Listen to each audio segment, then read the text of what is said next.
ಎಲ್ಲರಿಗೂ ನಮಸ್ಕಾರ. ನಾನು ಶೋಭಾ ಚಿನ್ನಪ್ಪನವರ್, ಭವಾನಿ ಚಿನ್ನಪ್ಪನವರ್ ಅವರ ತಾಯಿ. ನಾನು ನನ್ನ ಮಗಳನ್ನು ಮೊದಲನೇದಾಗಿ 5ನೇ ತರಗತಿಗೆ ಬಂದಾಗ ನಾನು ಎಲ್ಲಿ ಯಾವ ಒಂದು ತರಬೇತಿ ಕೇಂದ್ರಕ್ಕೆ ನಾನು ಸೇರಿಸಬೇಕು ಮಗಳನ್ನ ಅನ್ನೋ ಯೋಚನೆಯಲ್ಲಿ ನಾನಿದ್ದೆ.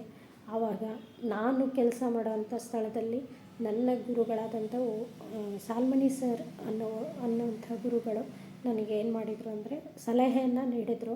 ಇಲ್ಲಿ ಒಂದು ಹೊಸರತ್ತಿಯಲ್ಲಿರೋಂತಹ ಮೃತ್ಯುಂಜಯ ನವೋದಯ ತರಬೇತಿ ಕೇಂದ್ರಕ್ಕೆ ನೀನು ಹಾಕು, ಆವಾಗ ತುಂಬ ಒಳ್ಳೆಯದಾಗುತ್ತೆ. ಅಲ್ಲಿ ಉತ್ತಮವಾದಂಥ ತರಬೇತಿಯನ್ನು ಕೊಡ್ತಾರೆ. ನೀನು ಯಾವುದೇ ಯೋಚನೆಯನ್ನು ಮಾಡದೆ ಒಂದು ತರಬೇತಿ ಕೇಂದ್ರಕ್ಕೆ ಹಾಕು ಅಂತ ನನ್ನ ಗುರುಗಳು ತಿಳಿಸಿದರು. ಆಗ ನಾನು ಯಾವುದೇ ಯೋಚನೆ ಮಾಡದೆ ಹೋಗಿ ನೋಡ್ಕೊಂಡು ಬಂದು ಅಲ್ಲಿ ನನ್ನ ಮಗಳು ಭವಾನಿ ಚಿನ್ನಪ್ಪನವರು ಇವಳನ್ನು ಹಾಕಿದೆ. ಆಗ ನನಗೆ ತುಂಬ ಭಯ ಇತ್ತು, ಯಾವ ರೀತಿ ಇರ್ತಾಳೋ ಏನು ಅಂತ. ಅಲ್ಲಿ ಸರು ಮತ್ತು ಮೇಡಮರು ಇರ್ಬೋದು, ಎಲ್ಲವರು ನನ್ನ ಮಗಳನ್ನು ತುಂಬ ಚೆನ್ನಾಗಿ ನೋಡಿಕೊಂಡು ಹಾಗೆ ತರಬೇತಿ ಕೂಡ ಉತ್ತಮವಾಗಿ ತರಬೇತಿಯನ್ನು ನೀಡಿದರು. ಅಲ್ಲಿಂದ ನನ್ನ ಮಗಳ ಭವಿಷ್ಯ ತುಂಬ ಚೆನ್ನಾಗಾಯಿತು. ಮಗಳು ಇನ್ನು ಹೆಚ್ಚಿನ ವಿದ್ಯೆಯನ್ನು ಕಲಿತು ತುಂಬ ಬುದ್ಧಿವಂತಳಾದಳು ಅಂತ ಹೇಳೋಕ್ಕೆ ನಾನು ಇಷ್ಟಪಡ್ತೀನಿ. ಯಾರೇ ಆಗಲಿ 5ನೇ ತರಗತಿಗೆ ಮಕ್ಕಳನ್ನು ಸೇರಿಸಬೇಕು ಅಂದರೆ ಅಲ್ಲಿಗೆ ಸೇರಿಸಿ. ಹೊಸರೀತಿಯ ಬ್ರ್ಯಾಂಚು ಇವಾಗ ಧಾರವಾಡದಲ್ಲಿದೆ. ಅಲ್ಲಿ ನೀವು ಸರ್ನ ಕಾಂಟ್ಯಾಕ್ಟ್ ಮಾಡಿ ಮಕ್ಕಳನ್ನು ಹಾಕ್ಬೋದು.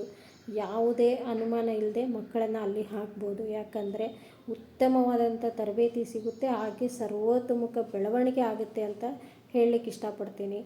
ಒಂದು ಬೆಟಗೇರಿ ಸರ್ ಅವರ ಒಂದು ಆಶೀರ್ವಾದದಿಂದ ನನ್ನ ಮಗಳು ಈಗ ಒಂದು ಒಳ್ಳೆಯ ಹಾಸ್ಟೆಲ್ನಲ್ಲಿ ಒಂದು ಒಳ್ಳೆಯ ಸಂಸ್ಕೃತಿ, ಒಂದು ಆಧ್ಯಾತ್ಮಿಕತೆ, ಹಾಗೆ ಉತ್ತಮ ಶಿಕ್ಷಣವನ್ನು ಪಡೆಯುವಂಥ ಒಂದು ಹಾಸ್ಟೆಲ್ಗೆ ನನ್ನ ಮಗಳು ಆಯ್ಕೆಯಾಗಿದ್ದಾಳೆ.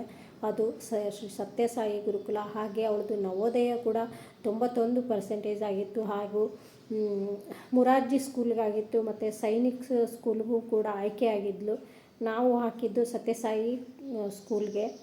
ಹಾಗೆ ಸರ್ ಬಗ್ಗೆ ಹೇಳಬೇಕಂದ್ರೆ ಉತ್ತಮ ತರಬೇತಿಯನ್ನು ನೀಡ್ತಾರೆ, ಮಕ್ಕಳನ್ನು ಅಷ್ಟೇ ಚೆನ್ನಾಗಿ ನೋಡ್ಕೋತಾರೆ. ನಾವು ಯಾವುದೇ ಒಂದು ಅನುಮಾನ ಇಲ್ಲದೆ ಆ ತರಬೇತಿ ಕೇಂದ್ರಕ್ಕೆ ಅಂದರೆ ಧಾರವಾಡದಲ್ಲಿರುವಂತಹ ನಾವು ಮೃತ್ಯುಂಜಯ ನವೋದಯ ತರಬೇತಿ ಕೇಂದ್ರಕ್ಕೆ ನಾವು ಮಕ್ಕಳನ್ನ ಬಿಡ್ಬೋದು. ಇದು ಯಾವುದೇ ಅನುಮಾನ ಇಲ್ಲ. ನನಗಂತೂ ಖುಷಿ ಇದೆ, ನನ್ನ ಮಗಳು ಒಳ್ಳೆಯ ಶಿಕ್ಷಣವನ್ನು ಪಡಿತಾ ಇದ್ದಾಳೆ. ಅಲ್ಲಿ ತರಬೇತಿಯನ್ನು ಉತ್ತಮವಾಗಿ ತಗೊಂಡ್ಳು. ಖುಷಿ ಇದೆ ನಿಜವಾಗ್ಲೂ. ಯಾರೇ ಆಗಲಿ ಮಕ್ಕಳನ್ನು ಅಲ್ಲಿ ಸೇರಿಸಿ ಅಂತ ನಾನು ಕೂಡ ಬೇರೆಯವರಿಗೆಲ್ಲ ಸಲಹೆ ನೀಡ್ತಾ ಇದ್ದೀನಿ. ನಿಜವಾಗ್ಲೂ ಒಳ್ಳೆಯ ಉತ್ತಮ ತರಬೇತಿ ಕೇಂದ್ರ ಅಂತ ಹೇಳೋಕ್ಕೆ ನನಗೆ ತುಂಬ ಹೆಮ್ಮೆ ಆಗುತ್ತೆ. ಧನ್ಯವಾದಗಳು.